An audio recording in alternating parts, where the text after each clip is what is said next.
নমস্কাৰ বন্ধু বান্ধৱীসকল, আপোনালোকক এয়া 22 নম্বৰ দিনাখন আপোনালোকক দেখাইছোঁ। এই কুকুৰাজনী পোৱালিবোৰ সকলো সুস্থ হৈ আছে।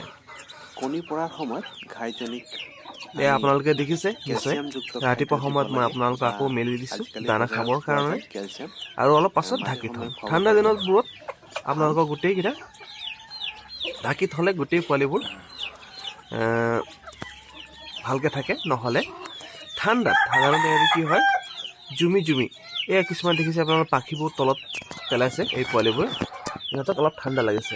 এই দেখিছেনে, এইবোৰক ঠাণ্ডাৰ ফলত সিহঁতি সাধাৰণতে জুমে। আৰু যদি মেলি দিওঁ খাইজনে, তেনেহ'লে সিহঁতি কি হয়, খাদ্যৰ তাৰণত মানে খাবৰ কাৰণে তেওঁলোকে কি হয়, কুকুৰাজনীকেইটা মানে য'তে ত'তে ঘূৰি ফুৰে আৰু পোৱালিবোৰক সিহঁতি যত্ন নকৰে বা উমি নাথাকে এক জেগাত, যাৰ ফলত পোৱালিবোৰ ঠাণ্ডা সহ্য কৰিব নোৱাৰে আৰু লাহে লাহেকৈ কুকুৰা পোৱালিবোৰ পায়খানা ঢিলা হয় আৰু মৃত্যুৰ মুখত পৰে। আপোনালোকে ভাবিছে চাগে এই কুকুৰাজনীকে বাৰে বাৰে দেখাই আছে, কিন্তু মই এইকাৰণে দেখাই আছোঁ যে আপোনালোকক এই পোৱালিবোৰ যেতিয়া ওলাইছিলে তেতিয়া 15টা আছিল আৰু বৰ্তমান 14টা আছে। তাকে দেখাবৰ কাৰণে কৰিছিল। যেতিয়া প্ৰথমে উলিয়াইছিল তেতিয়া এটা পোৱালিটো বিকলাংগ আছিল, যদি ভৰি খোজকাঢ়িব পৰা নাছিল। আৰু ঘাইজনীত ঢাকি থওঁতে গছকি মাৰিলে। তাৰ পাছত যেতিয়া চাওক গোটেই পোৱালিবোৰ আছে, 14জনী আছে বৰ্তমান। সেইটোৱে মই আপোনালোকক দেখাব বিচাৰিছোঁ। আজি 15 নম্বৰ দিনত পোৱালিবোৰ ইমান ডাঙৰ হৈছে। আজি 15 নহয়, 22 দিন হ'ল। আপোনালোকক ইয়াৰ আগতে দেখাইছিলোঁ 15 নম্বৰ দিনাখন এটা ভিডিঅ' দিছিলোঁ যে কেনেকুৱা আছে পোৱালিবোৰ। তাৰ ঠিক আজি 22 নম্বৰ ৰাতিপুৱা সময়ত আপোনালোকক দেখাই আছোঁ। চব কি ধুনীয়াকৈ গোটেই পোৱালিবোৰে সুস্থ হৈ আছে। আৰু এয়া হৈছে অন্য এক ঘাইজনী। ইয়াকো মই বান্ধি থৈছোঁ ৰাতিপুৱা আৰু ইয়াকো দানা দি আছোঁ। আপোনালোকে দেখি আছে, এয়া হৈছে 1 মাহ পাৰ হৈছে, 1.5 মাহমান হ'ল। পোৱালিবোৰ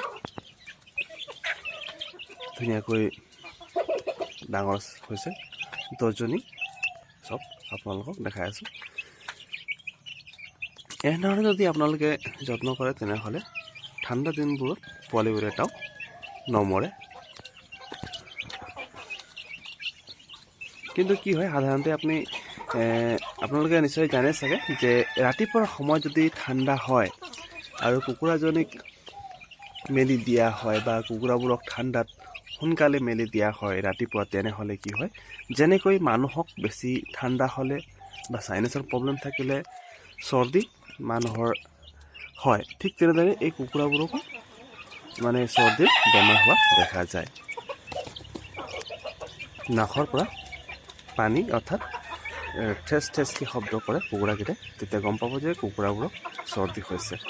আৰু তেতিয়া কি কৰিব আপোনালোকে, যদি গম পায় তেনেহ'লে প্ৰথম পৰ্যায়তে এই কুকুৰাবোৰক টেট্ৰাচাইক্লিন নামৰ এটা পাউডাৰ পোৱা যায়।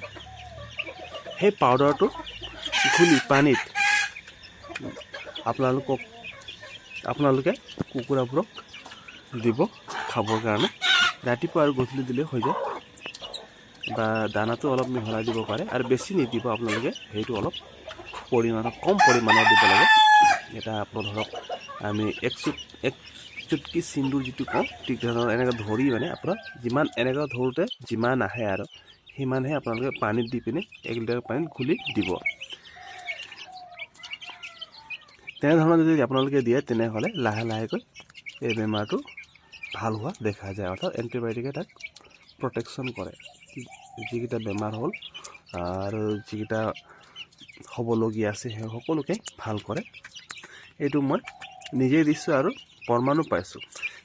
কিন্তু লিকজেন পাউডাৰ বুলিও কোৱা যায়, সেইটো সাধাৰণতে নিদিব, কাৰণ সেইটো পাৱাৰটো অলপ বেছি বুলি কয়। আৰু যেতিয়া পাৱাৰটো বেছি দিয়াৰ যদি আপোনালোকে ভাল হয়, লাষ্টত সেই বেমাৰ হ'লে সেই পাৱাৰটোৱে কাম নকৰা হ'ব পাৰে। গতিকে প্ৰথমে আপোনালোকে টেট্ৰাচাইক্লিন দিব, তাৰ পাছতহে আপোনালোকে যদি কাম নকৰে তেনেহ'লে লিকজেন পাউডাৰটো দিব।